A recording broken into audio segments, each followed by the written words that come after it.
everyone, welcome back to my vlog, and in today's video I'll tell you that how can you qualify your UGC NET examination in your first attempt like I did. So I'll be sharing with you a few strategies and my own experience and my learnings. So keep watching. UGC NET examination, it is consist of two papers. ठीक है, जो paper 1 होता है, it is common for everyone. It is common for every subject, either it's commerce, management, mass communication, English, वो सबके लिए common है. So paper 1 में there are 10 topics जो cover होते हैं, which is first starts with teaching aptitude. Teaching aptitude में आपको teaching के concepts और उनके objectives बताए जाते हैं and there are अलग मतलब बताते हैं कि कैसे traditional teaching होती थी, कैसे modern teaching होती है, and now it is ICT based.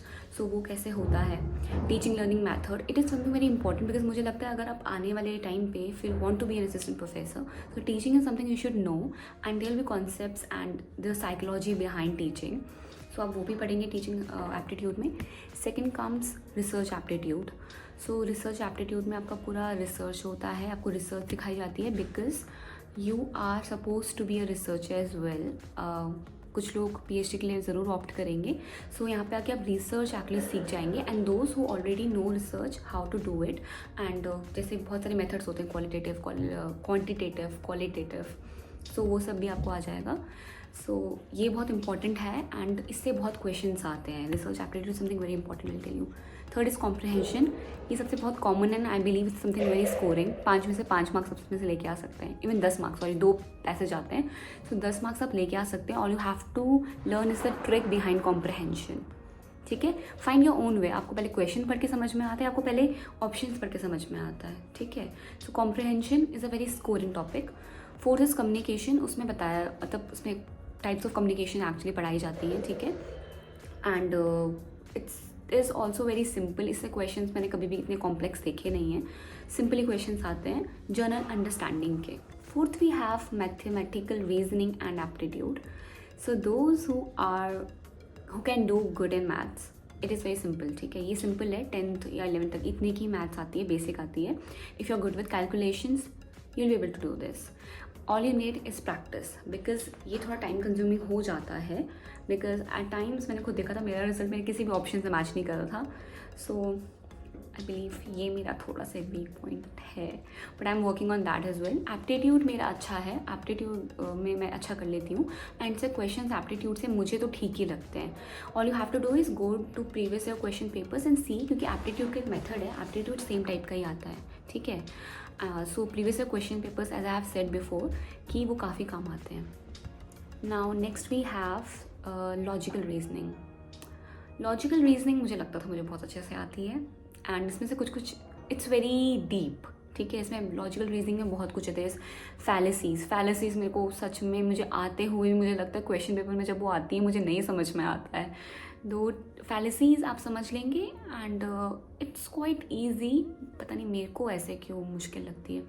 This Venn diagram, Indian logic. Yes, Indian logic is something I need to work on, क्योंकि मुझे इंडियन लॉजिक पता नहीं क्यों समझ में नहीं आ पाता है.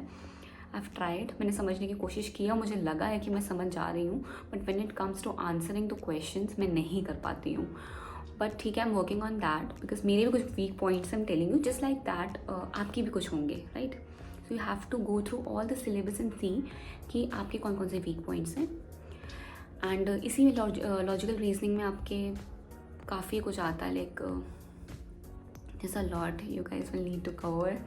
बट ये किसी के लिए एक्चुअली काफ़ी इसका स्ट्रॉन्ग पॉइंट हो सकता है. फॉर मी इट्स डूएबल, मैं इसे कर पाती हूँ. सो मैं इसको टाइम देती हूँ. So next we have is data interpretation. इसमें आपके like histograms, bar chart, pie chart, आपके टेबल चार्ट, लाइन चार्ट, ये सब आते हैं. ये आप कर सकते हैं अगर आपकी मैथमेटिकल रीजनिंग भी अच्छी है.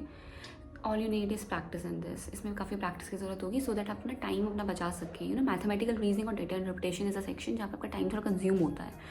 सो इसको आपको काफ़ी प्रैक्टिस करने की ज़रूरत होती है. नेक्स्ट यूनिट होती है आपकी information and communication technology, ICT.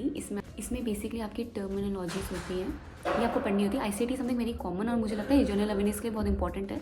इसमें काफ़ी अच्छे अच्छे टॉपिक्स होते हैं और आप काफ़ी फेमिलियर हो जाते हैं with all the new technologies and systems.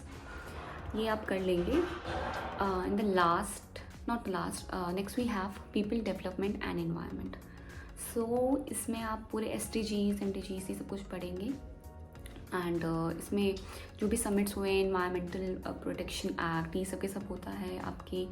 आप इसमें एक्चुअली पूरा इन्वायरमेंट पढ़ते हैं. It's one of my favourite, I love reading it. और इसमें आपका जनरल अवेयरनेस भी आता है, क्योंकि अगर कोई भी नया एग्रीमेंट हुआ है इन्वायरमेंट के, या कोई भी नया समिट हुआ है, कुछ भी हुआ है, वो भी इसमें इंक्लूड होता है. So it's very important. And इससे क्वेश्चन पूछे जाते हैं. एंड टू बी ऑनेस्ट, मुझे इससे क्वेश्चन मुझे लगता है कि टफ पूछे जाते हैं, बिकॉज इसमें लेटेस्ट डेटा भी आता है. एंड इसको याद करना is quite difficult, but it's also interesting for me. It's easy क्योंकि मुझे इंटरेस्ट है इस वाले यूनिट में. Last and my most favourite is higher education system. Higher education system में there is like we have NEP से questions पूछे गए हैं. एंड लर्निंग बेस्ड एजुकेशन के बारे में बात की गई है, वैल्यू एजुकेशन के बारे में बात की गई है, पॉलिसीज़, गवर्नेंस एंड एडमिनिस्ट्रेशन के बारे में बात की गई है. सो ये आप पढ़ेंगे तो आपको पता चलेगा कि हमारा सिस्टम, हमारा हायर एजुकेशन सिस्टम कैसे काम कर रहा है. सो these are all the 10 units and ये पेपर 1 बनाती हैं. Okay, now moving to paper 2. Paper 2 is consist of your own subject, like mine is mass communication and journalism. So paper 2 में आपका खुद का सिलेबस होगा. आप किस भी स्ट्रीम से हैं, इंग्लिश से हैं, मैनेजमेंट से हैं, मास कम्युनिकेशन से हैं, और किसी भी सब्जेक्ट से हैं, वो आपका बना होगा. हिस्ट्री से हैं, ओके, उसमें आपके खुद का सिलेबस होगा. Now my strong subject is paper 2. सो मैं पेपर 2 में स्कोर करने की मैंने कोशिश की थी. जब मैंने फर्स्ट अटैम्प्ट दिया था, मेरा पेपर 2 ही एक्चुअली अच्छा था. पेपर 1 में फर्स्ट अटैम्प्ट में मैं एक्चुअली इतना अच्छा नहीं कर पाई थी, बट सिंस मैं पेपर 2 में अच्छा कर पाई थी, I was able to qualify NET. So अगर आपका पेपर 2 अच्छा है, you have to go through all your syllabus and see कि आप कहाँ पे अच्छा कर पा रहे हैं. So talking about the strategies, as I have told you, PYQs. ठीक है, अगर आपका फर्स्ट अटैम्प्ट है, PYQs को पक्का रेफर करें, वहाँ जाएँ, सारे प्रीवियस ईयर क्वेश्चंस पढ़ें. सेकंड, पूरे सिलेबस को जानें. ठीक है, पूरा syllabus, go through all the syllabus and see what are your advantages and your disadvantages. ठीक है, पेपर 1 के सिलेबस को पूरा पढ़ना है, पेपर 2 के पूरे सिलेबस को पढ़ना है. And be consistent. ठीक है, be dedicated, be consistent, revision करते रहना है.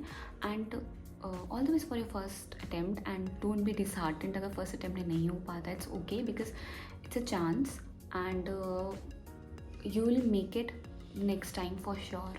फर्स्ट वाले में देयर आर टाइम जब बच्चे नहीं कर पाते हैं, और फर्स्ट अटैम्प्ट है एंड आपको नहीं पता है कि क्वेश्चन पे, मतलब वहाँ पे बैठना, there is a kind of there is a little anxiety in there. So वो होगा, इट्स नेचुरल. फर्स्ट में नहीं होता, it's okay, but make sure अपनी फर्स्ट वाले पेपर की मिस्टेक से सीखें. सो अगर यहाँ पे कुछ हैं जिन्होंने पहले अटैम्प्ट दे चुका है एंड वो अब दोबारा अटैम्प्ट देने वाले हैं UGC नेट का, सो आप लोगों को अपनी ना गलतियाँ देखनी है. आपको जब आप पेपर देने बैठे होंगे ना, आपको तभी पता चल गया होगा कि यार ये तो मैंने कुछ गलत किया है. ओके, सो अब आप पे टाइम है कि थोड़ा बैठें, सोचें और एनालाइज करें कि आपने कैसे पहले पढ़ा था और अब आपको कैसे पढ़ना है, what you have to change. So ये सब कुछ करके आप कर लेंगे. And for any other guidance I am here. आपको कोई और वीडियो चाहिए इस पर, will also make it. And thank you for showing so much love in my last video. ठीक है, it was very inspiring for me. ठीक है, and it inspired me to do better and more for you all.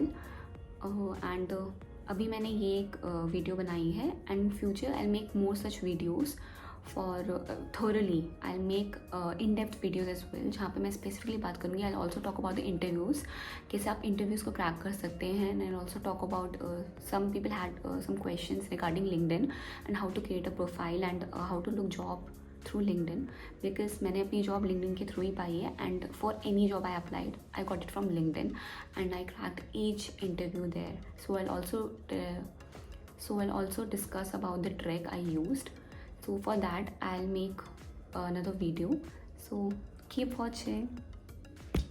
And I'm very thankful and grateful for each one of you. So don't ever be scared of asking any questions. For any query, comment down below. I'll always be available to you all. And मैं शायद से हर comment का reply ना कर सकूँ, but I make sure कि मैं उसे कंसिडर करूँ और उस पर एक वीडियो बनाऊँ. So okay, I see you in my next video. Tata, bye bye.